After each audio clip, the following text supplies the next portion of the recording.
Welcome to John Jones Collision Center. We're very proud of our facility and we'd like to give you a quick bird's eye view.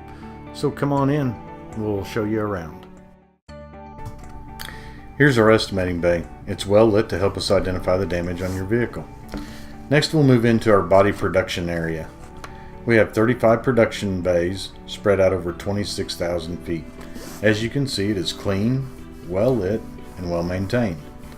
We repair all makes and models here. We do everything from small fender benders to large wrecks and structural repairs. We have the latest equipment and technology available and highly trained technicians to bring your vehicle back to pre-accident condition. Next we're going to make the turn to the other side of our shop.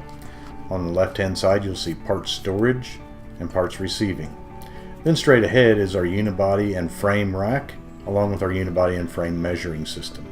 A little bit to the right and behind the plastic curtain is our primer station, and over on the right is our paint prep area. This is where we sand and tape and prep the cars to go into our refinishing area. Next we'll move into our paint shop. We have 3 blow-therm downdraft bake booths where we bake the color on after refinishing. We also have a computerized paint mixing system to help us get the best color match possible. Once refinishing is complete, we'll move the car back over to our body repair area and we'll begin final assembly and final inspection prior to you picking your vehicle up.